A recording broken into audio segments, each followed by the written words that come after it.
Semester third का multi disciplinary course home science जो है, इसके बारे में जो इंपॉर्टेंट क्वेश्चंस हैं, most expected and most asked questions जो हैं, वो आपको बताने जा रहा हूँ। स्टूडेंट्स अभी यहीं पे रुकिए। तो कोर्स कोड जो है हमारा, ये आपका कोर्स कोड है। वहाँ पे जब आप लिखेंगे कोर्स कोड, आपका मल्टी डिसिप्लिनरी कोर्स है और सेमेस्टर हमारा थर्ड है। इसमें आपके क्रेडिट्स 3 हैं। तो लर्निंग आउटकम क्या है, लर्निंग ऑब्जेक्टिव्स क्या है, आपको बेसिक मैनेजमेंट, इसके concepts, enable resources management at home and decision making. देखो बेटा, ये आपने देखा ही होगा कि जितने भी पेपर्स मैंने अपलोड किए हैं, तो कुछ यहाँ ही मैं पहली बात छेड़ रहा हूँ।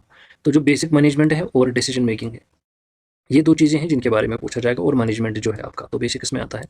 खैर अभी यूनिट्स की बात करते हैं। इसमें सबसे ज़्यादा ज़रूरी क्या है जो हमने पढ़ना है, अभी एग्जाम ओरिएंटेड है, तो उस हिसाब से जब हम देख लेंगे तो क्या हमने ज़रूरी पढ़ना है वो मैं बताता हूँ आपको। यूनिट फर्स्ट जो है, introduction to resource management. Resource management जो है उसका इंट्रोडक्टरी पोर्शन है, तो इसके रिलेटेड जितने भी क्वेश्चन बनते हैं वो मैं आपको बताऊँ।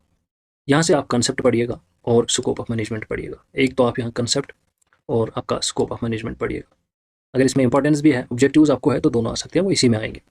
Approaches to management, ethics in management, तो यहाँ आप इथिक्स इन मैनेजमेंट को पढ़िएगा, इथिक्स इन मैनेजमेंट। और मोटिवेशन थ्योरी पढ़िए।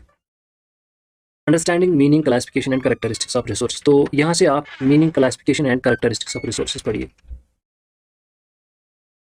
और ये क्वेश्चन भी आप पढ़ सकते हैं, factors affecting utilization of resources, what are the factors that are affecting utilization of resources. तो ये इंपॉर्टेंट क्वेश्चन है। यहाँ से सारी जो मैं कर रहा हूँ, इसमें शॉर्ट और लॉन्ग आंसर के हिसाब से आपके क्वेश्चन आ सकते हैं।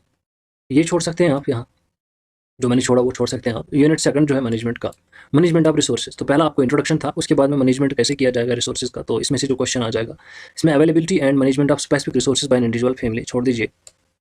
मनी एंड टाइम मैनेजमेंट, ये आप पढ़िए यहाँ से, money and time management.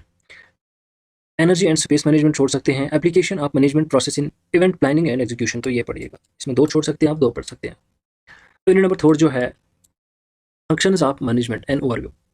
Decision making most important question है, डिसीजन मेकिंग को लेकर क्वेश्चंस बन सकते हैं। कंट्रोल एंड ऑर्गेनाइजेशन, इसको पढ़िएगा, और इवैल्यूएशन को पढ़िए। तो यहाँ आप प्लानिंग एंड सुपरविजन को छोड़ सकते हैं। तो अब पढ़ना क्या है, ये तो आपके मेन टॉपिक्स है। यहाँ से इनकी अगर हम बात करेंगे हमें पढ़ना क्या है, इनमें से आप सबसे ज़रूरी इसका जो है, इसकी मीनिंग पढ़ सकते हैं, इसके क्लासिफिकेशंस पढ़ सकते हैं, इसके इंपॉर्टेंट पॉइंट्स पढ़ सकते हैं, या इसकी इंपॉर्टेंस पढ़ सकते हैं, ऑब्जेक्टिव्स पढ़ सकते हैं इनके। तो इस तरीके से इसका स्कोप पढ़ सकते हो आप। तो ये चंद एक क्वेश्चन जो बनते हैं, आप इसके लिए ये पढ़ सकते हैं। जो आपका होम साइंस है, मैनेजमेंट ऑफ रिसोर्सेज, और इसका शॉर्ट कोड इधर है, और आपके ये क्लास कोड है, मार्कस आपको मालूम है इसके। तो ये चीज़ें आप पढ़िए और इंशाल्लाह आपका पेपर अच्छे से हो जाएगा। इतना सारा जो है ये बहुत इंपॉर्टेंट है, इनको पढ़िए। क्वेश्चन अगर आपके पास जो भी स्टडी मटीरियल है, बस मटीरियल चेंज मत करिएगा। जो स्टडी मटीरियल आपने पढ़ा है तो उसको ही पढ़िएगा। अब कोई ज़रूरत नहीं है कि आप स्टडी मटीरियल चेंज करें। अब मतलब कि जो नोटबुक आपने पढ़ी है वही नोटबुक पढ़ लेना। तो रही बात क्वेश्चन की, तो ये इंपॉर्टेंट क्वेश्चन जो है इनको पढ़िए, इंशाल्लाह आपका पेपर अच्छा हो जाएगा और अच्छे मार्क्स आपको आएंगे। So dear, still then take care, good bye.